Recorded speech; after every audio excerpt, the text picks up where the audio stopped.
Welcome to the Free Play Arcade Podcast. I'm Chris Delp, Community Liaison. Here's Arthur Williams. Also Community Liaison. I'm not very good with titles. And the titleless person to my right, Corey Hayden. Is me. So we're here today. We're talking about the recent Spring Series event. Subscribe here. Wide World of Fighting Games. And yes, if you're listening to this on anything, you can probably subscribe to our podcast somewhere on your screen. Click subscribe. Listen to us. If you like at all what you're hearing. If you don't like what you're hearing, we don't really recommend subscribing to this. So do it anyway. That'd be cool. Help our numbers, get us on more lists, and slowly help us climb those tier charts. We like lists.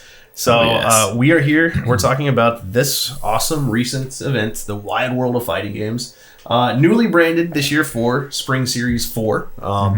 So last year we ran a big Super Turbo tournament, and we realized that was going to be the big one of the Spring Series. So we kind of made that one like its own mini event with a lot of other side tournaments. This year we decided this is going to be the fighting game weekend. We know we're going to have a ton of fighting game players, so we added a bunch of events to our Super Turbo, which is kind of the big one. So I guess let's introduce by saying what were the other games this year at Wide World of Fighting Games as official tournaments? Let's talk about our big official tournaments. Well, we had 4 main tournaments, of course, Super Turbo, and then we had Mortal Kombat... Ultimate Mortal Kombat 3. Yes, that's correct. UMK 3. Street Fighter 3 Third Strike. And King of Fighters 11. Fighters 11. I can barely remember. It only happened a couple of Yeah, it's for a long time. It's eventually been quite the journey putting on that tournament. So some things can get foggy in the head. We did also have 4 side tournaments: Mortal Kombat 2, Tekken Tag Tournament, the first one, Tekken 5 Dark Resurrection, and Garo Mark of the Wolves. So before we ever talk about these tournaments, we should probably step back and talk about like the background work a little bit that goes into them, because there's obviously it's a massive endeavor to run these kind of tournaments, and it all kind of starts with the games, right? We Correct. have to have games Arcade. To play them on. Arcade versions, obviously perfect versions, fully functioning. That is a lot of tech work that I am not responsible for. Well, so I remember talking about this event. We were talking about we're expecting 100 plus players and everything. What was the wish list for Super Turbo?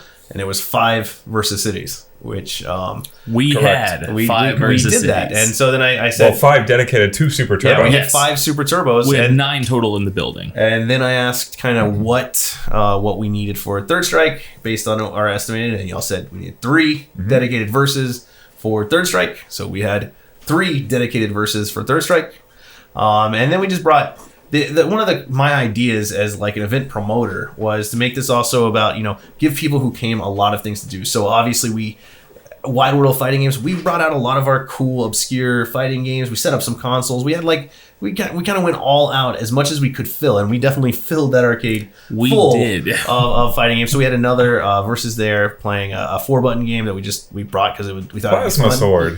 It was Plasma Sword? It was Plasma Sword. Okay. Ton of fun. We brought the new USF4 that we had just launched at Richardson. We brought it out, which is a head-to-head Vuelix setup on the Capcom Vuelixes. Really hard to find, really awesome to have, and all sorts of stuff like that. And I think we moved something like 22 games around to make the event happen. Of course, that means we had months of tech work in the background, months of sourcing work, because we now, I think Free Play, we have approximately total 18 versus cities in our collection. Now, this is probably something that I never thought I'd say. We have parts versus cities at this point because, as you can imagine, getting parts for 20-plus-year-old head-to-head Japanese cabinets that were not released in America is difficult. So now we have versus cities that we've imported that had issues one way or another that we're using as parts to replace various things that are surprisingly breaking on these verses. And what I'd like to say is I think right now, Free Play Arcade owns more verses than anyone that's not an arcade distributor in the United States, and they're only one of those arcade distributors. If I'm wrong, please email me so that I can talk to the people who have more verses than us, and I have quite a few questions, such as where'd you get them all? Where are you getting your parts? Because we're doing that. We're going out there sourcing parts and everything, but it's a hard road. And I would like to know if there's anyone else going through what I'm going through right now. So we sourced a ton of cabinets. We also had, UMK3 was already there. Mm-hmm. KOF 11 we set up in Blast City. That was already there. Yeah. And we had even grander plans for KOF 11, right? We were going to try to head-to-head it. Didn't make it. We had two ideas that I originally wanted. I wanted to have two setups for the tournament for day one, and then day two have both of them set up to a head-to-head. We ran into a snafu on having two setups just alone due to the fact that to unlock all the characters requires 1,600 hours of played time. So the arcade had a copy, and as soon as I found that out, I immediately just put it in the Blast City down in Arlington. And I had a copy. And as soon as the final character was unlocked in the free plays copy, I'm like, okay, I'm going to put my board in, and I did so. Not to unlock any characters. There just weren't enough hours left in the universe between when I had them in there. So we had one setup with all 5 bonus characters unlocked, and I guess mine now probably has, I'm going to assume, 799 hours. Right. So play a few more, and I'll get 2 characters. So so we ran into the true time constraints, which we've dealt with issues like that before, like with MVC2. But even with MVC2, there's different ways to do the unlocks that you can take shortcuts. That any game developer in their right mind should have just made a button that you could click that just said unlock all characters. Right. Because I think that's a really cool gimmick. Unfortunately, fighting game players hate gimmicks. They just want everything right now. Stop it. They don't want to earn players and stuff. So it turns out that even though I think that was a great idea originally, it's probably a bad idea because it's... I remember that was a gimmick for Tekken Tag Tournament 1, a featured game as well. Yes. For the wide world of fighting games. And it was cool to come back every week and see a new character unlocked when you didn't know what it was, when the game wasn't released for 15 years, and true. You were a main of Bruce and Devil, who are both unlockable characters. But, if you weren't playing them, you would be playing Kuma and Roger, also unlockable characters, so you just didn't have any characters. So even though I think it's really fun and awesome, I don't think we could ever really do that with character rollouts. Now everyone, of course, the games are decades old. Which is why we have Ultra Street Fighter 4, not vanilla Street Fighter 4, with not any of the characters that you remember. When Street Fighter 4 AE came out, very shortly afterwards, some Chinese... I don't know exactly how they found it, but there were codes that you could put in to unlock first challenge boss battles if you do well against the arcade, and eventually 2 playable characters, Evil Ryu and Oni. And the codes got out there way earlier than Capcom intended. And like 2 weeks after the game came out, Austin had Oni and Evil Ryu again. So, of course, me and everyone made the drive down just to see the 2 new characters in person because there wasn't any good footage at that point in time. Well, by the time we got down there, they'd already been cease and desisted by Capcom. So they had to uninstall those characters somehow. And that was the last time that Arthur Williams would drive to Austin. Not quite. Not with that city anymore. But that was enough. Not happy with that. So, anyways, we had one KOF 11 set up. We had the UMK3 set up. The real thing is we didn't really know what the response was going to be for those tournaments. Anyways, we knew we wanted to support KOF somehow. We thought 11 would be fun. And we had interesting. We had a player drive 8 hours from Brownsville, Texas, who apparently 2 players. 2 players from Brownsville. Players. Nice. Yeah. So 8-hour drive just to play in this one, big tournament, maybe ever, for King of Fighters 11. Right, yeah. And so I think that the response for both because we knew Super Turbo was going to do pretty well, obviously. We knew Third Strike was going to bring its players. We didn't really know how successful it would be, and we'll get to that in a second. And then we knew there were players that existed for both King of Fighters, and it's though everyone has their favorite King of Fighters, the King of Fighters players do seem to really like their game, King of Fighters. So we knew we'd get some, and we hoped, of course, that the UMK3 crowd would come out, because in general, UMK3, in our arcade at least, has been like the most of the competitive Mortal Kombat. Mortal Kombat 2 is so broken that it's hard to take super seriously. I think it's fun and hilarious to watch tournaments on it. I do as well. Because weird stuff always happens because it's so broken. Not exactly what your hardcore tournament player is looking for. And it's not that no broken stuff happens in UMK3. It's just a little bit more polished as a fighter. especially as Mortal Kombat's come. So we're running on UMK3. There is a community of UMK3 players. Turns out they're hardcore pad players, hardcore console players. Whatever it is, they don't like what we did. That is what it is. We are an arcade. We run arcade tournaments. We had several people comment that we could have a really great Mortal Kombat tournament if all we did was allow them to use their pads. Right. And it's like, we're an arcade, guys. Fundamentally changed the game.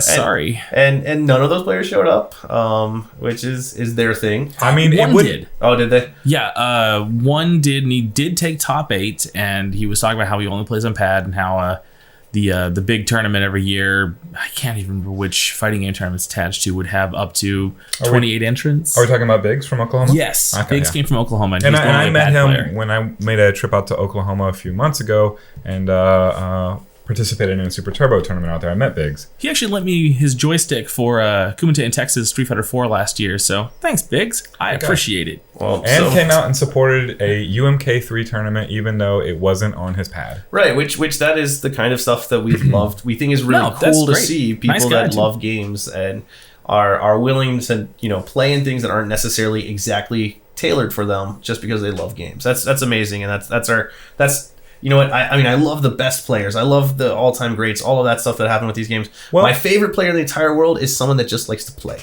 Well, let me tell you, if you like the best players, that you got the winner of the UMK3 tournament was the best fighting game player to ever touch the joystick of a UMK3. That was Jop Macho. He is that good. It really wouldn't have mattered if the pad players had come out. They would have been stomped anyway. He's an incredible player. And that was quite the pleasure to watch what I got to watch of it around driving around Japanese players. So I actually have been trying to convince him for over a month. He lives locally, very locally to me. And he was just not willing to come up. And I just kept yelling at him, you have to come to this tournament. You will win. And you'll do it looking really good and doing all the cool Mortal Kombat stuff.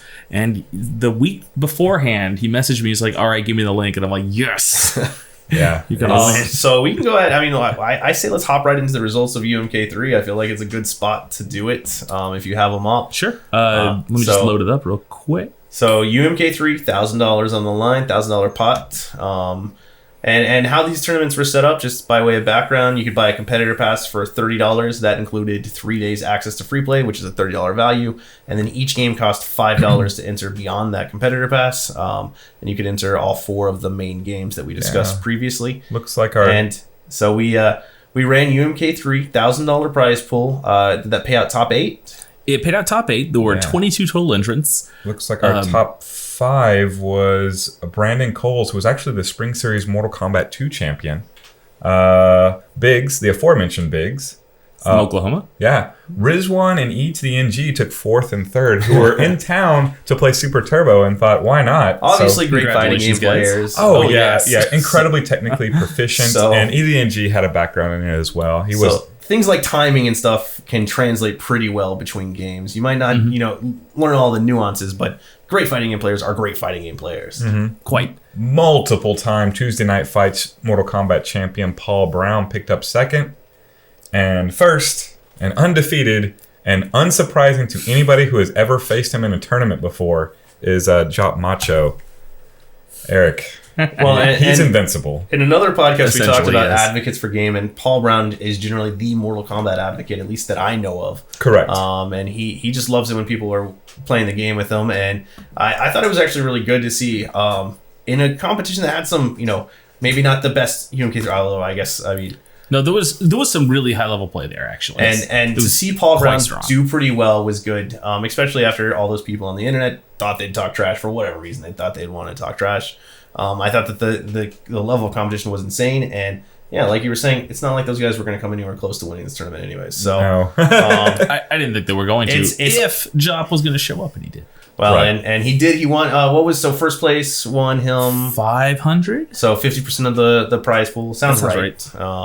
I'll look at the spreadsheet real quick just to make sure. That's really awesome. And it's cool to give love to these games because Mortal Kombat I mean, it just actually had a pretty big release. Mortal Kombat 11 just came out. It's still around, but it was one of those massive 90s arcade games. No, it was incredible. It was nice to see Brandon Cole's back out, the original Spring Series Mortal Kombat champion, and helping provide commentary. Did an excellent job. Yeah, he's really knowledgeable, and he knows his local craft beers. Well, he really knows them. And if we to talk about things that were just amazing, every one of these tournaments, the main tournaments, were streamed and commentated. We set up a secondary streaming channel to make sure we had coverage for all of the games.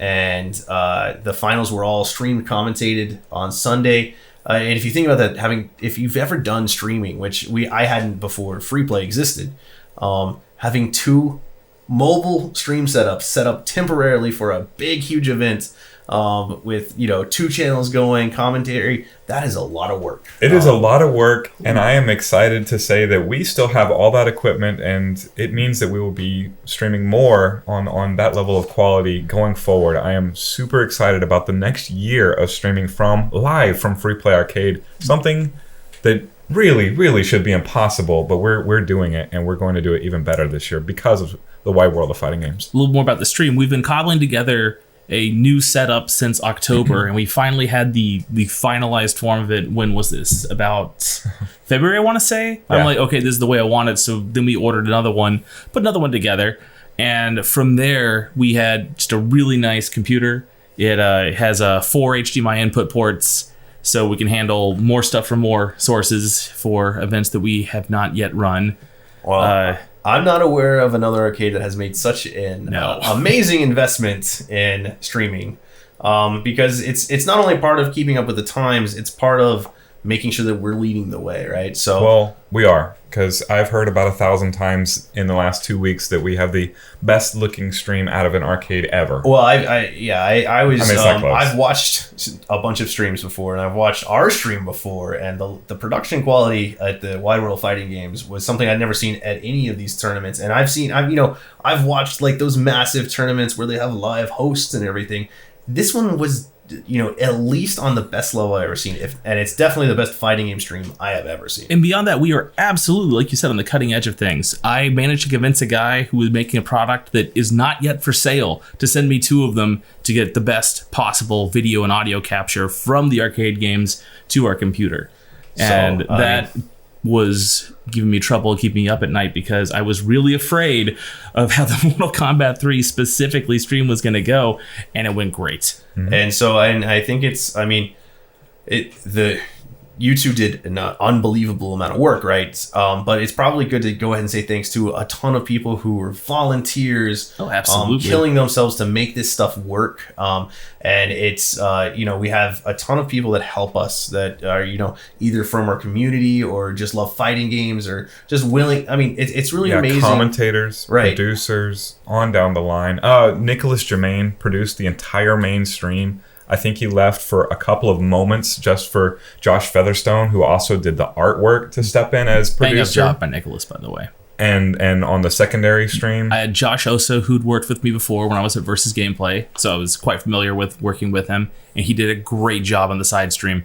And these guys are basically locked in a pit. Right. For 10 hours or more. Yeah, all those names don't just magically appear. These guys are doing it. These guys are hitting all the scene transitions. In the case of Josh Featherstone, he built them all. That was actually the most shocking thing I think I saw, because I tuned into the stream and all of a sudden there was a beautiful scene transition, and I was like, where did that come from? Well, and I knew it had to be Josh, but it was so impressive, because that, for some reason, that was like a big, huge polish point. One, having the producers staying so aware to make sure that they're transferring when they need to the scene, but the actual transitions, the graphics, the animations, unbelievable. Really cool. Josh said it was his most ESPN of all transitions. Right. He had never done overlays or stream work before. He had done some fan art for the Destiny scene, but an artist by profession, a member of the Free Play Arcade community group from the initial days, he's been working on it since we started, streaming with XSplit and getting better and getting better and getting better. So it's been a slow progression over the course of years, but this was the culmination of that, or at least the culmination for now, because he continues to improve. And at this point, he is lapping the field. He is the best, in my opinion, the best artist working on these stream overlays at all. What I thought was really cool too, because like a year ago, I came up with this concept, wide world, because the wide world of sports were kind of what we were spoofing, to call it the wide world of fighting games. And I conceptualized all this kind of high level stuff, and then it was so far beyond what I'd even imagined. And it just came to life so well, and especially things like the Super Turbo stream with this, it framed with the world behind. It was so cool. Absolutely. So neat. But anyways, did you catch the VCR? Yes. Yeah. Every 10 seconds there would be a little tracking issue that it wasn't really a tracking issue because we're not actually filming on VHS anymore. But it was really so brilliant. It was really cool to see.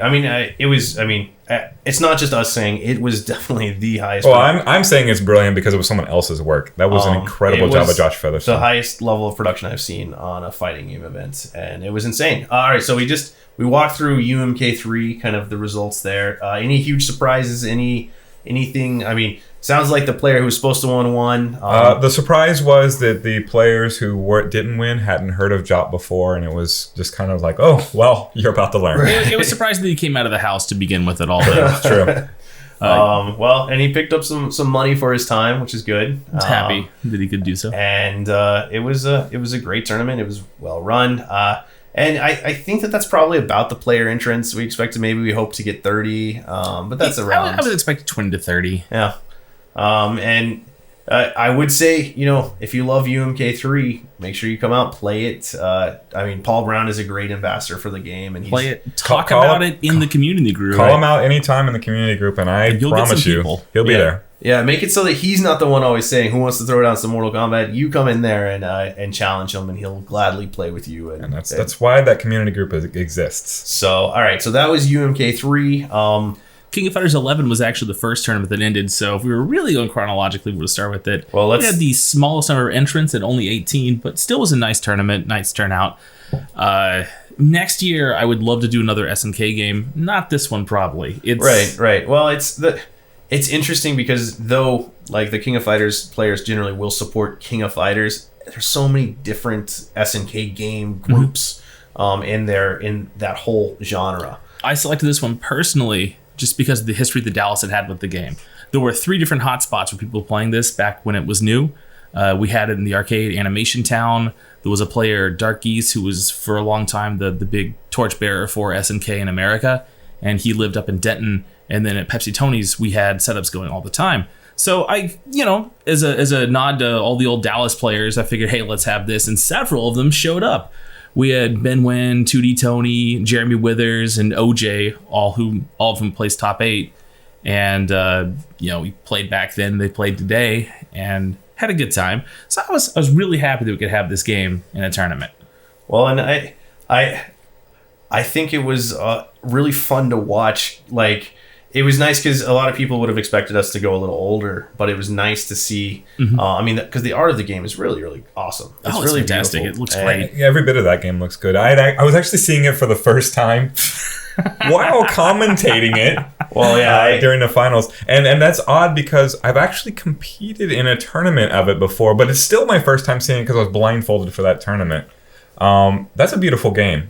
The combos look beautiful. The gameplay looks beautiful. And even though we didn't have 400 players show up for it, the 18 players that we did got us some reasonably high-level play. And I loved seeing it. And I loved having the opportunity to be like, gosh, what is this happening? It's amazing. Well, and if there's one thing I learned watching the stream, though we could have supported more players, it is a pretty long game. Yes. So it's not like we could not have blown the doors open there. Not with one setup. We would have had to have the 2 setups, and the second one would have had to have not had all the characters unlocked. Yeah. Some challenges. Kind of glad that it worked out the way that it did. Okay, so let's run it down. Who won this one? It was another $1,000 pot. $1,000 pot. Top 8 was Jeremy Withers and Erica Olivares. Jeremy's local. He's free plays boat guy. Right. Erica came up from Rio Grande Valley and took top 8. 2D Tony and FBA Brian took tie for 5th. Ben Wynn took 4th. OJ, who was the former technician at Animation Town some many years ago, OJ took 3rd. Chuvy-licious, sadly, actually showed up for this one and didn't get disqualified. Nice. I'm on to you, Chuvy.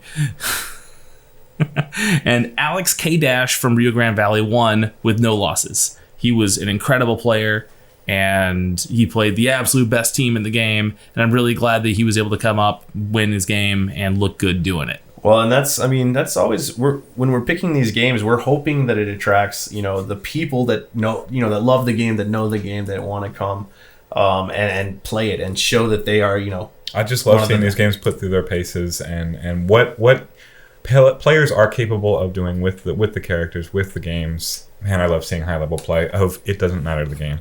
Well, and it was neat because we haven't run a King of Fighters really event since that one 96 in Spring Series 1. And we ran that nice Dallas throwback. The Dallas, there was a big famous-ish. I mean, as famous as a King of Fighters 96 tournament that I know about was back near its release. And we kind of tried to recreate that magic. And it was the first time that I'd seen such high-level play since then. And it was really neat to watch. I thought that, it was, again, of course, the production value was stellar. And I just... How neat it is to still be playing these games and still see those players come out in such a high level is awesome. So that was great. $1,000 pot. First place, I assume 500 again. Yes. That's really, really cool to see happening. And I think that's actually a pretty good turnout when you think about I exactly. Thought it was fine. For what the game is and for what the focus of the event was, having 18 players for a side game is pretty good. Okay, so that's actually, let's take a quick veer. We did talk briefly about those 4 side tourneys. I don't know. I don't know if we have the results for them handy. So how the side tournaments worked was you could come register, credit card or cash. It was $5 to play. You didn't have to have a competitor pass. You just had to be in the venue. Mm-hmm. I believe they were all run on Saturday, right? Mm-hmm. So it was we splashed a little bit of swag into it, but it was mainly just mainly just a side tournament, right? It's fun. There's a little bit of money on the line, but not a ton. All of the entry pot given back to the players. And it was, as we said earlier, Mortal Kombat 2, Tekken Tag Tournament, Garu Mark of the Wolves, and Tekken 5 DR, Dark Resurrection, on a dedicated Tekken 5 DR cap. Pretty cool. I was very, very busy throughout all of this, so I didn't get a chance to see any of the side tournaments. I am really, in my head, I want to know that somebody came for Tekken 5 Dark Resurrection with their PS2 pad, which has a plug-in. It has the PS2 pad port on it. Yeah, on the arcade. On the arcade, in our arcade. So I should have just done that just to do it. A PS2 pad player was arcade perfect possible in this game. And I don't think it happened. I didn't hear about it. But, man, it would have been awesome. It would have been. I wish that I'd said something about it beforehand. I also found out that Soul Calibur 3 also has one of those PS2 ports on it, which is pretty neat. But so for Garu Mark of the Wolves, there were 10 entrants. And a special thanks to Ray Upshaw for running these tournaments so well that I did not have to hear about them at all. Right. That was great of you. Anyway, in 4th place, Anubis Machete, Ray Upshaw. 3rd place, we had Chase. 2nd place, Jeremy Golden. And 1st place, to no surprise to myself, Vietnamazing 2D Tony. He is an incredibly strong player. He took 5th in KOF 11, and he won Garu Mark of the Wolves. If he was so good, he would have won Spring Series Garu Mark of the Wolves the year before. He wasn't there. I believe that was 2 years ago, but either way, or maybe 3 years ago. No, yeah, last year was Jeremy Withers. Did you know that the winner of Spring Series 2 Garu Mark of the Wolves was also EVO champion Arthur Williams? I have heard this. In Garu Mark. Winning a side tournament does not equate to being an EVO champion. Garu Mark of the Wolves, chronically a side tournament, never the bride. 2 years ago, I believe, and I looked into this, that you threw the highest cash payout Mark of the Wolves tournament that had ever been happened. Oh yeah, we assumed that too. Yes. I did some research into this so that I could have the claim of the grandest Mark of the Wolves champion. You have won the biggest, the richest Garu tournament. It is not the largest. I can think of 2 tournaments that were larger. One was at EVO 2000 and 5. And that one actually had 100 entrants. It was right on the heels of the PS2 release, and I have no idea why, but there was just over 100 entrants. And 2D Tony won the leftovers. He did.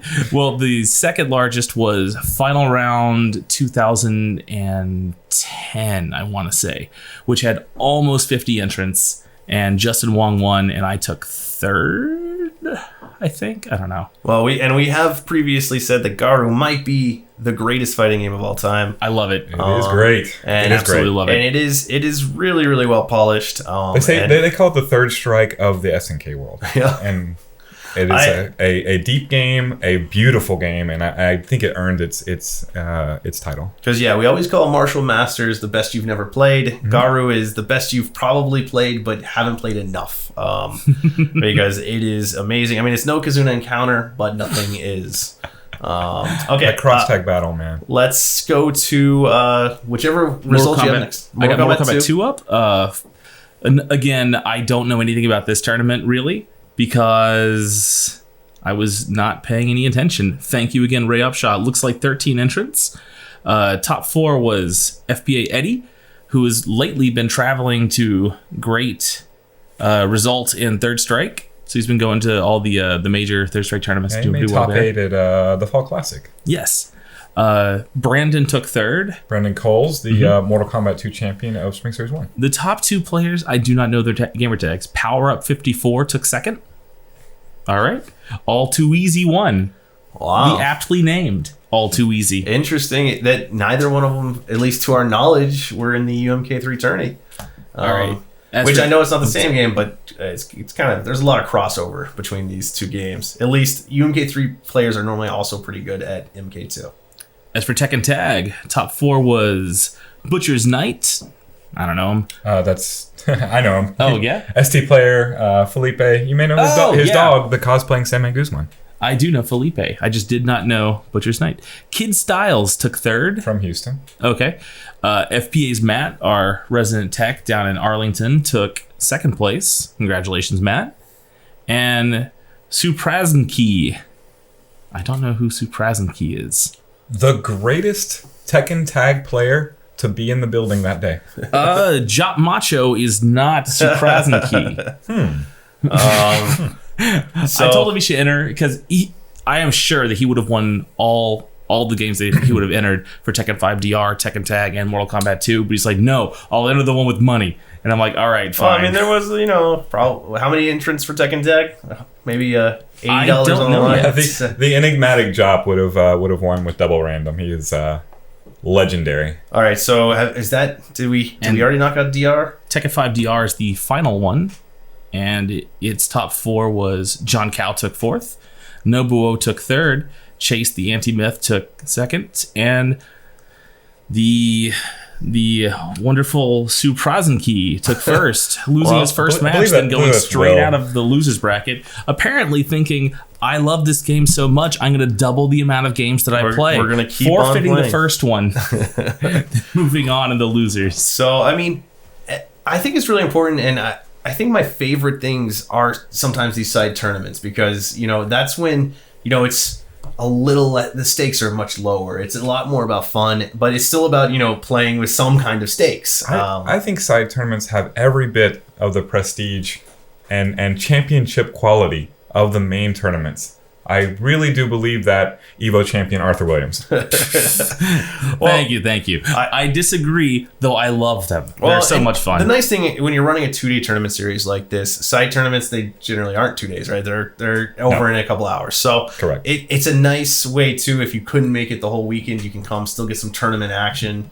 And we're playing these older games, so sometimes it's the only time you're going to get a chance to play your game competitively all year, all 5 years. So speaking of being competitive, I can't remember the last. Arthur, what am I going to do to get 100 entrant Garu so that we have the biggest Garu, both in terms of prize money and entrants? Because now that you've brought up the fact that I don't have that, just entrants, it's the highest cash value. I know. I need both now because Garu is the greatest arcade fighter. I will see what I can do for next year. All right, we need 100 and change.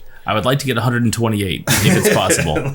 We'll have Garo entry be free with Super Turbo. We'll force all Super Turbo players. There's 38 drops in the first round. Seeding in Super Turbo determined by your skill in Garu Mark of the Wolves. There it is. Well, that's it. We'll force everyone to do a single round Garu tournament to determine seeding for Super Turbo. Just do first hit. Everybody who plays in that tournament is going to be in for a treat because that game is greatness. Okay, so we've knocked out 2 main tourneys. We've knocked out all the side tourneys. Now let's get to the kind of the big stuff. We had Third Strike that came with it was a $1,500 prize pool plus a Jazzy Circuit berth, a travel berth to the Jazzy Circuit, which is still coming up, right? The finals are at Defend the North, which is in the summer in New York. Mutant XP, Anthony Chu has been really amazing in running this whole circuit.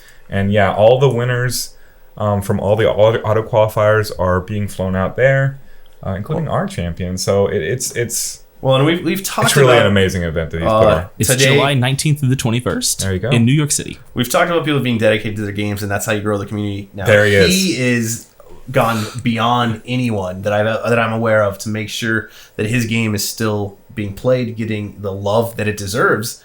And I think a lot of the reason that we've seen such a, we talked about how last year Third Strike was kind of one of our underperforming games, was not so this year. 68 entrants, our second highest. 68 entrants, and it was a game that had a number, because some of these games you'd have people who just like fighting games that enter all 4 tournaments, but Third Strike had quite a few people who entered just so they could come and play this Third Strike tournament. $1,500 prize pool, travel berth, travel players. We had travel players for Third Strike, despite having a really great, amazing local player.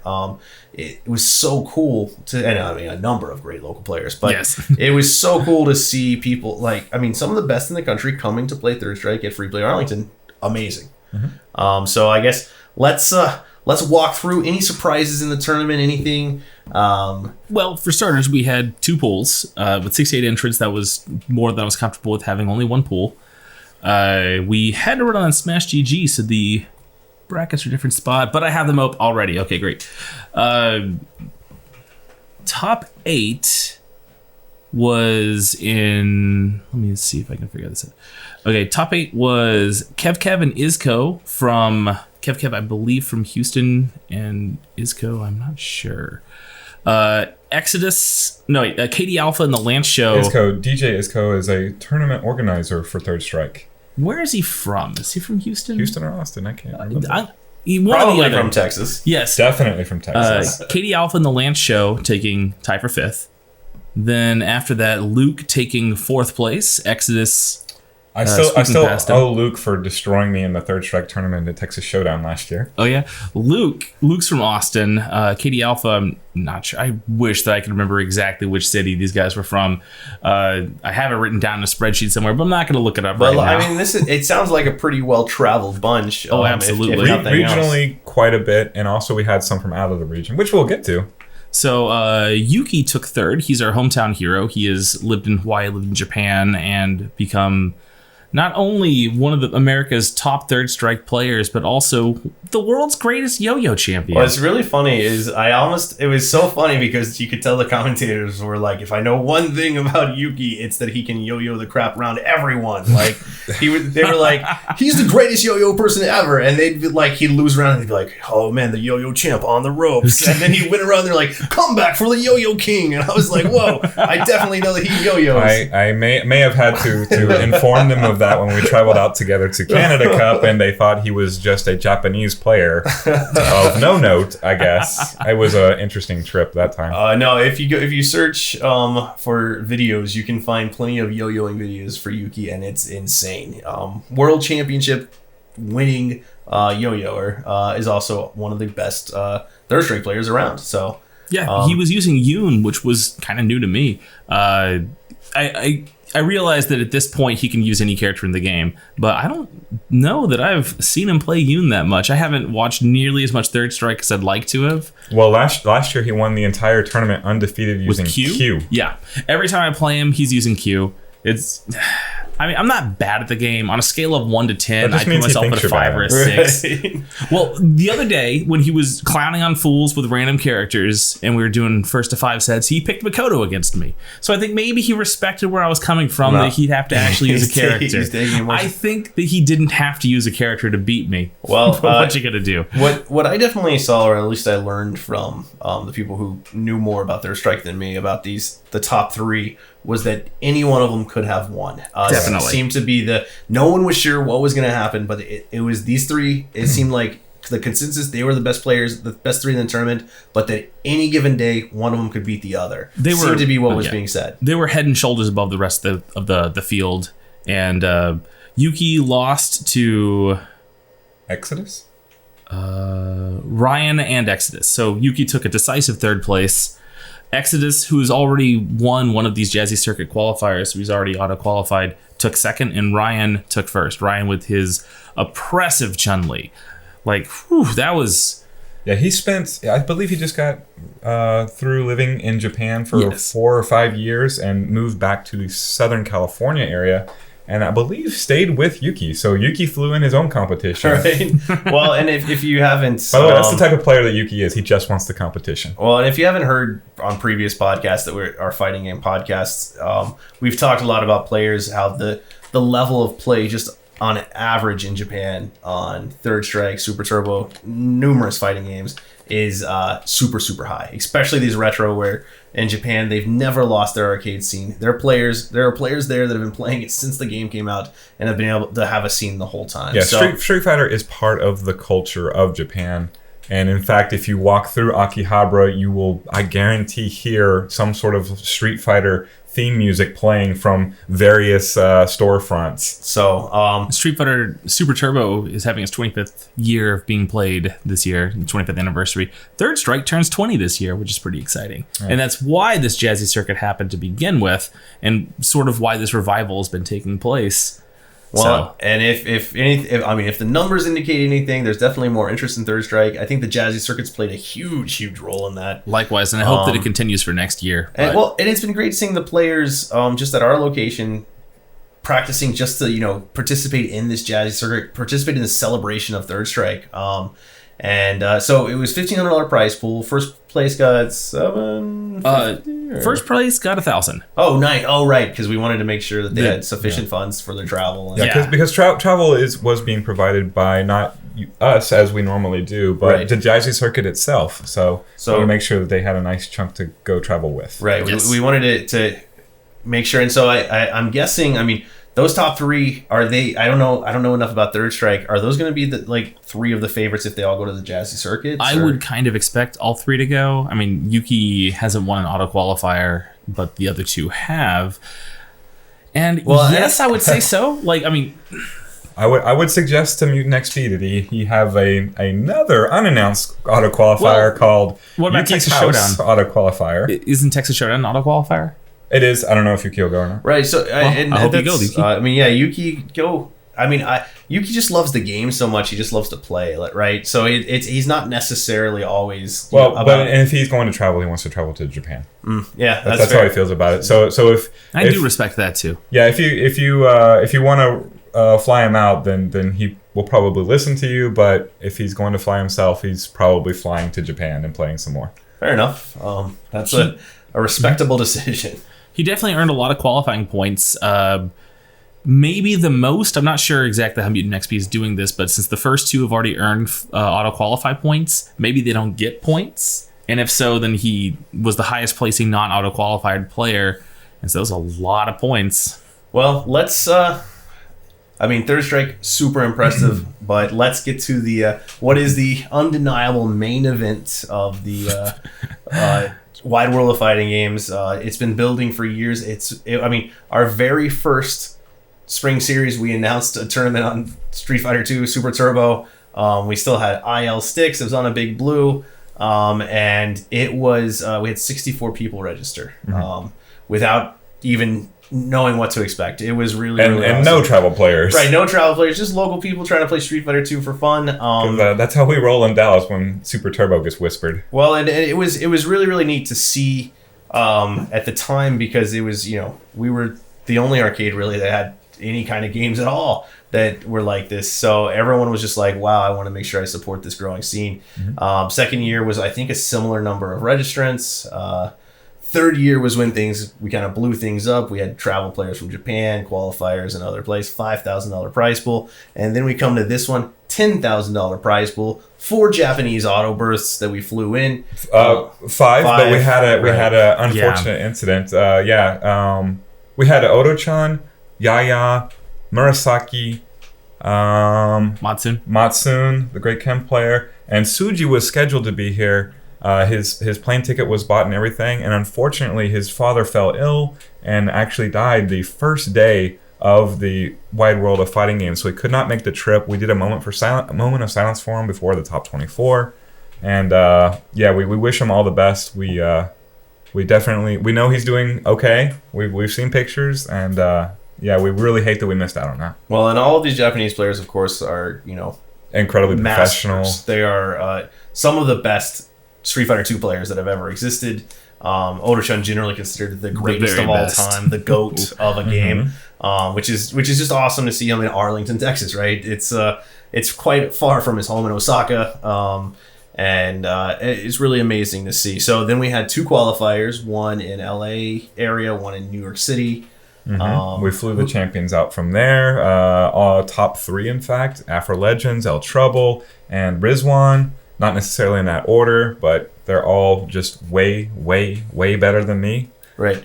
All 3, really top quality, some of the best American players, bar none.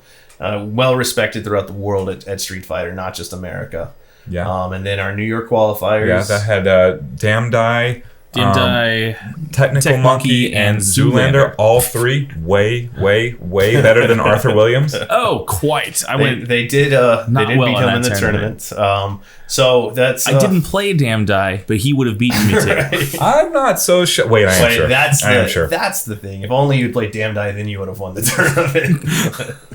Okay, so it's a stacked lineup, and then of course we had one of the most stacked lineups I've ever seen. We had players flying in, not from just all over the country, all over the world, not just from Japan that we flew in. No. Spain, Yoga Boy flew himself in from Spain. Balcork flew himself in from France. Everybody who was anybody that you've ever heard of in the United States flew himself in, or found a way to get in, or drove in, or carpooled. I mean, it was a show. This was definitely the Street Fighter 2 Mecca event. You had all these players who've been playing each other forever. What I loved is with Fightcade in existence now, you had all these players who've been playing each other online a lot. They get to meet. They got to spend time together. Oh, yeah. Many people were saying that it was the first time that they got to see Evo champion Reno MD, who is a Fightcade legend, in person. He usually plays with his pad. He learned to play in his stick. He's continuing to improve on that. He made the trip by himself from Maryland. Just everybody who was anybody. Fromo from Arizona made it himself.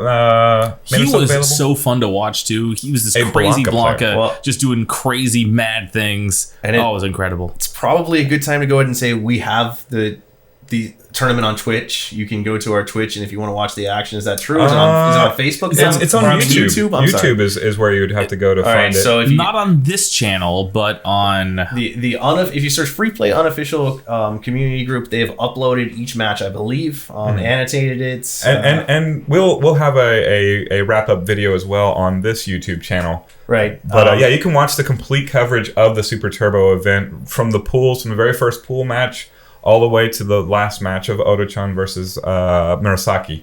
And actually a bunch of casuals as well. We uploaded. It's like over 30 hours of footage, isn't it? Absolutely, and there are a lot of good matches up there. There's so many good storylines. I mean, we haven't even mentioned that James Chen flew out to do commentary. So James Chen, famous FGC advocate, zealot. He is the premier commentator of fighting games ever. Well, it was really neat to see both, his deep knowledge, but also his skill at being a commentator. And it was extra cool to see him next to kind of our Bokai star, Jeremy Withers. Both of them doing commentary together was just a joy to watch. It really was. I think I've listened to... So I was the tournament organizer. I was fully in the flurry of making sure everything was organized and everybody's getting to their stations and getting everything done and produced. Well, and it was, I didn't get to hear the commentary first. I've listened to it all back again, and it's really, really great to hear. Yeah, while running the tournament, you actually missed the entire tournament, so I went back and it is part of it. That is definitely the downside. I wasn't even able to go due to I was sitting there doing taxes the whole weekend. Oh, that was for some reason we scheduled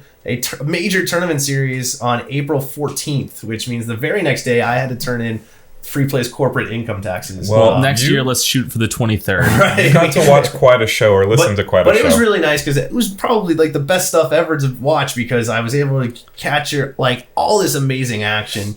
I got to enjoy it from as a home viewer. And of course, like James Shin did a great job. It was so fun to watch. And it was really neat watching people be like, James Shin is here doing like Super Turbo. Like they were like, that helped like even further legitimize how amazing this event was. Because it was, here's Grandmaster after Grandmaster. And here's, like the guy, the FGC commentator that you've been listening to for years. He's here doing a Super Turbo event. It was actually great to see James Chin unleashed upon Free Play Arcade, who was not very interested necessarily in the wide world of fighting games, but the wide world of games that you have at Free Play Arlington. He was going nuts. Well, he was playing Crazy Climber. He set the record on Tron. breaking our high score on Discs of Tron. So this is, I think, more than tripled it. It was really, really fun seeing him because, we talk about it all the time. We get to be in this arcade all the time. He comes into an arcade, he has no idea what to expect, and all of a sudden he's at Free Play Arlington, a place that has like 150 real arcade games running real hardware, authentic, and he was just like, his head was exploding. He was like, they have like pinball, they have, and it was game after game that he hadn't seen in years. He didn't, like most people have already written that off as not being commercially viable in this world anymore, and boom, there it is at Free Play Arlington. Not to mention, 9 or whatever Astro or Versus Cities, Blast Cities are laying around. You've got the Neo 29. I mean, it's like one of the best collections of candy cabs next to one of the best collections of Golden Age classics to next to one of the best collections of pinball. It was so fun watching him talk about it because like that was whenever there was a lull like between matches or anything, he would just want to talk to the commentators. He's like, "Do y'all know this is what? Did you see all these games?" And they're all like, "Yes, we do have Super Turbo. They're like, "Yeah, we have other games. This is where we hang out. we know this place." Yeah. So if you're questioning Free Play's authenticity, go ahead and @JChinsor and ask him what he thinks about Free Play Arlington. So let's go ahead. Let's get into it as a $10,000 prize pool. We're running low on time, so let's start talking about the players. All of this is available in other places, but it was such a stacked tournament that there were Grandmasters, there were legendary U.S. players getting knocked out, having to face Grandmasters in their own pool. There were 4 pools. I think 4 pools, 4 Japanese Grandmasters in the tournament. They were present. So if you were going to win your pool, you had to face a Grandmaster. The best 2 players in the United States, Afro Legends and Damned Eye, in the building. There are a lot of highlighting matches that are worth highlighting. I want to point out the first round matchup of Yaya was Sonic Matt, a 12-year-old Guile player who'd been playing the game for 8 weeks and absolutely knew what he was doing, throwing booms, going blow for blow with Yaya's Guile, who is normally known for New Sagat, but also a world-class Guile player. What a treat that match was. You can that find was my favorite match of the whole tournament. Well, what was amazing I was doing to watch and cheer. Matt's like knowledge of spacing and the game was so like it. I mean, he's better than me. And he's been playing it not that long. I've been playing it for decades, and I haven't mastered this game nearly as much as this kid, and it was awesome to see. And it was so good to see, like, dreams come true, where he's just booming away with Yaya, going to a timeout victory in the end. Of course, Yaya won the Grandmaster, and even Matt wasn't surprised by that, but what a thrill it was. What a thrill it was when Matt won a round. I mean, massive pops from the crowd. We had mentioned Fromo at surprise top 8, one of the great matches I've ever seen. Fromo versus Ultra Combo. I don't know how he beats an Osagat player. Well, that was with Blanca. With Blanca, who is the lowest tier character in the game, and he has no chance against Osagat. I still don't understand how that happens, but he's an amazing player of a character. I mean, he plays. He is so Blanca. Well, and he even looks like him. Looks like Blanca. He's got the hair. His aggressiveness and just ability to figure out that character. And I think it had people having like these existential crises. Like, have I been wrong about Blanca for my entire life? I mean, I don't think so. I think Fromo's that good. I think so too. So one of the match that I thought was, it was a wake up call for me. I think it was Damdai versus Balcork. Balcork, who flew himself in, a Phaelong player from France. On the winner's side, and everyone had, the commentators were like, he's a good French player and everything, but there was this assumption that Damdai was probably going to win, and then Balcork actually takes him out of the winner's brackets. Yes. And it was then I learned, wow, you got to take Balcork seriously, and he was a blast to watch. That was one of the very few matches that I got to actually really pay attention to live, because during that match, I had to produce the stream because Nick hadn't taken a bathroom break in what I assume is 3 days. Right, he was that guy was a trooper, dedicated. And so we. That was one of those matches that was like, wow, this tournament's so stacked that, it was like the second or third round matchup. And it was really great for me to see a European player not only make the trip out, but represent Europe well. I mean, I know those guys have been trying to support the free play scene throughout. They've been asking, can you guys do a qualifier here? Can we do anything to get European players over there? And I love that Balcork not only got himself out there, but proved that all of Europe belongs in a tournament this big. And by knocking out the American champ, Damdai, it was amazing. And so let's go ahead. Let's jump into the top 8. Top 8. So, I mean, and just starting at the top 8 is going to mean that we're not talking about a ton of amazing American players. Killer Miller, just amazing player. I mean, in the top 24, not making the top 8. Silent Scope didn't make the top 8. There's Tech Monkey didn't. There's going to be a combo. Yeah, I mean, there's going to be. There were some great players beneath top 8. This was an incredibly stacked tournament, and of course, it's extra amazing because you've got Odo-chan, the generally accepted greatest of all time Street Fighter 2 player, sitting there. As the number 1 seed, and let's walk through the top 8. Let's kind of walk through what happened a little bit as best we can in the time we have. Well, Fromo and Afro Legends end up tied for 7th place. Good. I mean, Afro Legends, of course, has I think he was 2nd place the year before in our tournament. Correct. Having knocked out Japanese grandmasters along the way. Yeah, many of the same competitors that we had today that day. Fromo lost to Balcork, the French Phaelong player, and that was a really fun match to watch because it's 2 players that I don't see all that often. I mean, Phaelong I've been seeing a lot more lately. I'll find Black Knight. I'll be right back. But Phaelong, Blanca, something I haven't seen very much of, and it was a great match. Afro Legends lost to Damdai 0-3, which was shocking. Yeah, that was one of the bigger shocks because, one, everyone was a little upset because traditionally Afro Legends and Damdai are 1A and 1B of the American players, and somehow they get matched up in the losers bracket. It's really hard to control where people end up in. Well, I mean, that late into the bracket, it's impossible essentially because a lot of people early, you can lose late. In every round, you go back and forth between top half and bottom half of top 8. Well, and I mean, as we're talking about this top 8, all of these players are of the caliber that they could win any single match. Any single match. There's a few that I think that are kind of Odo-chan related. Yeah, Odo-chan, the greatest of all time. He sure can do things. But let's talk about Odo-chan. In top 8, we had 2 matches: Odo-chan versus Yaya and Matsune versus Murasaki. So what that means, though, is the Japanese players they won out their matches and they ended up fighting each other. Top 4 was 4 Japanese players. Yeah. All right. So Yaya defeated Odo-chan. 3-2 was pretty close using. Well, and I think it was. I mean, final match, final round. I feel like that they had. I'm pretty sure they went to the very, very end there. Yes, and Odo-chan definitely could have won, but didn't. Odo-chan knocked to the losers bracket, shocking to just about everyone that was watching. Murasaki's Bison won not that easily in the individual rounds, but 3-0 over Matsune's Ken. Yeah, it was a really close match. It was surprising when it was 3-0 because each one of the rounds was quite close. And from there into the losers bracket, we had Matsune winning 3-2 over Balcork's Phaelong. Oh, and that match was amazing. I thought Balcork was going to do it for a little bit there, and then so did I.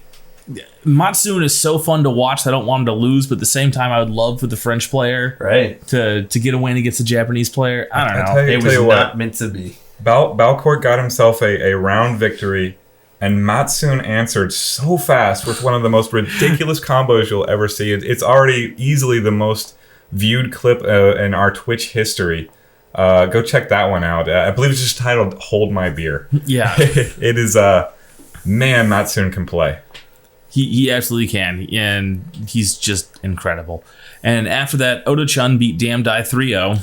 Yeah, so Odo-chan gets knocked into the losers bracket, and if you had any doubts about how serious of a competitor he is, you kind of saw him turn it onto another gear, and it was scary. All right. And that's the thing with Odo-chan. I've seen him do it multiple times. I saw it when the first time I caught him in Boston. You know, when he loses even a round, you know, it's over the top, and he's turning the hat backwards, and here comes a whole nother level of play that I didn't realize the first level of play was possible, and now it's this much worse. It was terrifying. I mean, pixel perfect move after pixel perfect move, and just unstoppable. Right. Honestly, it's great to see him pushed into the losers bracket so that we can see that version of Odo-chan, because it's one thing to see him like clowning and having fun and being gregarious, and he always is that, but like when he has to turn it up to 11 to get to see that in person is really special. Oh yeah, it's nice to see a little pressure because you see him at his absolute best. Right, and then you see a lot of 3-0s afterwards. So he 3-0'd, was that Damn Die we just did? Well, in the winners bracket, just outside of top 8, he faced Balcork and he won 3-1. So he lost one there. Then he lost overall to Yaya 3-2. Then he 3-0's Damn Die, he 3-0's Matsune, he 3-0's Yaya the next time they played, and then he 3-0's Murasaki twice. He 6-0's Murasaki. He resets the bracket. He was so good. It was just the chat went from like, is Odo-chan, is he? And then the chat was just like, okay, he is the greatest of all time. The greatest. And you know, it was really interesting to see because in the chat now they were talking about how like, we need to make sure that Odo-chan is like at all American tournaments because or at all North American tournaments because he's not only a delight to watch, he's like the Michael Jordan of Super Turbo. This GOAT who, I mean, he was already the winningest Super Turbo player of all major tournaments before. I mean, it's not that he's never lost, but he is by far, I mean, every greatest of all time has lost sometimes. Of course. Man, he went 15 straight games in a row against grandmasters or the strongest players in the world. Top in the world. It was incredible. He's amazing. And it was and it seemed like if he wanted to do it before, he could have. He just needed that little push, and it was you felt bad for grandmasters that were about to have to play Odo-chan, who was in this mode.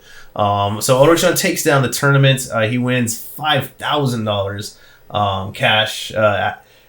Unbelievable he buys us all late night Denny's at 3 a.m. So you'll hang out at briefly Arlington on Sunday, then you start realizing we're hungry, you have to go try to find a restaurant in the middle of the night in Arlington, Texas. Not the easiest thing to do. No, we may have tried to. Right, Denny's to the rescue. Sort of. They were like, you're bringing how many? You know, we have one waiter. That'll be 2 hours, and we're like, well, I guess so. Right. Well, we'll eat whatever we can eat. And Odo-chan treats everyone. That's amazing. Mm-hmm. I mean, and it was an insane performance. We've got the footage available on that YouTube channel we were talking about earlier, and we do have some follow-up stuff to come. But that was a tournament of the ages, and if anything, I mean, based on the reception I've heard, it is not only one of the best Super Turbo tournaments in terms of quality, in terms of production, in terms of competitor level. You don't have to listen to us tell you that it's the best. Go search for what other people think of this tournament. I have heard time and again the Mangala Robotalks Super Turbo podcast just did 3 episodes talking about how great it was. Well, James Chen's podcast, available on YouTube as well, talked about how great it was. Over and over, I've heard about how awesome this tournament is, and we're just going to have to top ourselves next time. Well, I'm looking forward to it. We're coming back. Obviously, we're going to run another big Super Turbo tournament next year for part of Spring Series 5. We don't have any of the details yet, but all we know is that if you're a serious Super Turbo player, you have to be there. It's going to be just amazing. I imagine we'll have just an absolutely stacked lineup. Can we get our defending champ back? I don't see how we can't. Well, if you can get our defending champ back, I can get him a challenge. Right. Well, that's going to be the plan, and so that is our kind of what was supposed to be short but ended up being long. And we could talk about this for probably another 10 hours. I can do a podcast on Sonic Math. Right? Well, I mean, I could just talk about the slide transitions between the scenes that for another hour. It was perfect. It was amazing. I mean, we're talking pixel perfect. The art, it was flawless. It was awesome. And it was I think one of the, if not the best, it's definitely one of the best Super Turbo tournaments of all time. And it's amazing. So we're signing off. That was the wide world of fighting games. And we will be back next time with a podcast where we talk about other stuff. Till next time. Later. Next year will be better.